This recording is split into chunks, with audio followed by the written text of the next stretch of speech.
Pilkada serentak pada 9 Desember 2020 kurang dari 2 bulan lagi. Masa kampanye berlangsung sejak 26 September hingga 5 Desember. Namun sangat disayangkan kegiatan kampanye dilakukan di kondisi kekhawatiran akan penyebaran COVID-19. Berikut laporan tim Delik RCTI dalam Pilkada dipaksa Corona meraja.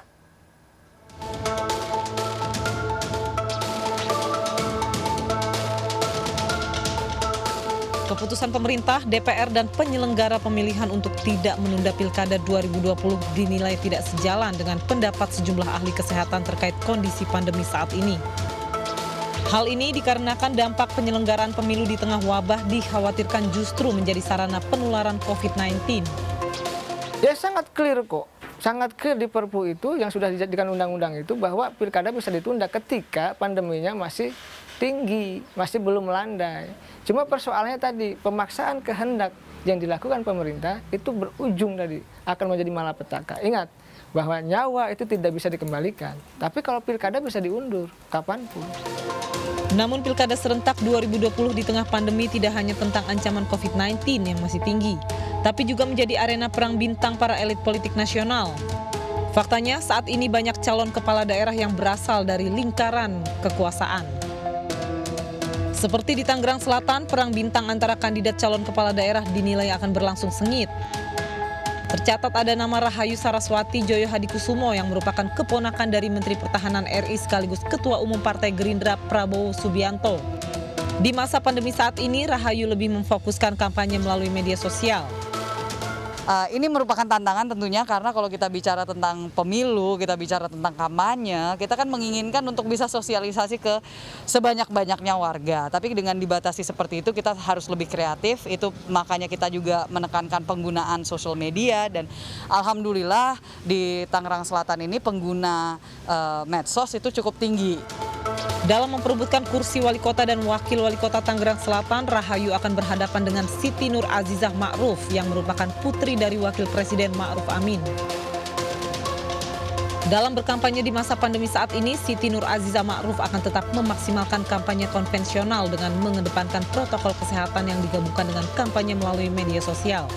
Mengkombinasi antara kampanye yang konvensional, ya konvensional campaign dengan yang modern campaign, ya. Kami juga melakukan tatap muka ya dalam jumlah yang terbatas, tetapi juga kami menggunakan modern campaign dengan memanfaatkan kanal-kanal medsos, ya. Selain itu ada juga nama Saga Ihsan yang merupakan putra dari Bupati Serang Ratu Tatu Hasanah. Ketiganya akan saling berhadapan memperebutkan kursi wali kota dan wakil wali kota Tangerang Selatan. Di Pilkada Medan Sumatera Utara ada nama Bobi Nasution yang tak lain merupakan menantu dari Presiden Joko Widodo. Pada pemilihan wali kota dan wakil wali kota Medan kali ini, Bobi akan berpasangan dengan Aulia Rahman yang merupakan politikus Partai Gerindra. Pasangan Bobi Aulia juga diusung oleh koalisi partai politik besar seperti PDIP, Partai Gerindra, Golkar, Nasdem, dan PAN. Salah satu fokus dalam visi misinya, Bobi Nasution lebih menekankan pada peningkatan taraf perekonomian warga khususnya di masa pandemi saat ini.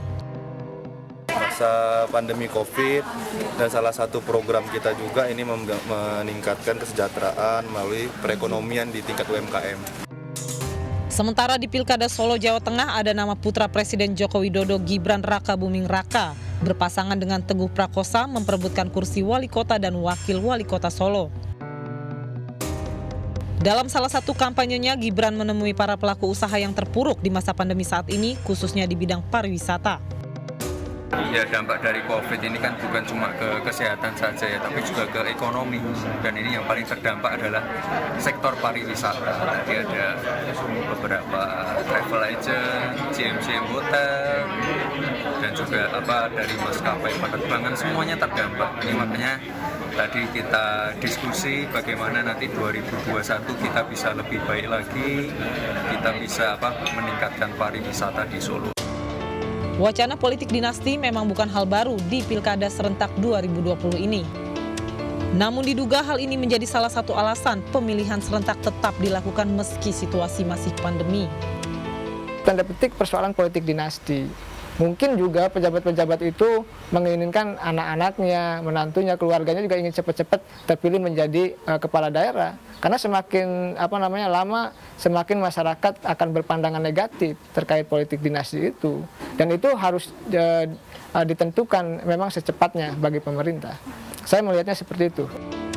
Anggaran pilkada serentak yang sudah cair dan disalurkan kepada KPU juga menjadi alasan mengapa pemerintah tidak bersedia menunda pelaksanaan pilkada di tengah kondisi pandemi saat ini. Komisi Pemilihan Umum atau KPU menyebut per 9 September 2020 total usulan naskah perjanjian hibah daerah atau NPHD untuk pemilihan serentak 2020 dari 270 satuan kerja sebesar 10,2 triliun rupiah. Adapun KPU Provinsi dan KPU Kabupaten atau Kota telah menerima transfer anggaran dari pemerintah daerah sekitar 10 triliun rupiah. Sehingga masih ada sekitar 205,8 miliar rupiah yang belum dicairkan. Sementara ada juga tambahan anggaran dari APBN yang telah disetujui sebesar 4,7 triliun rupiah. Di mana tahap pertama sudah dicairkan sebesar 941 miliar rupiah. Pencairan tahap kedua dan ketiga dijadikan satu sebesar 2,8 triliun rupiah.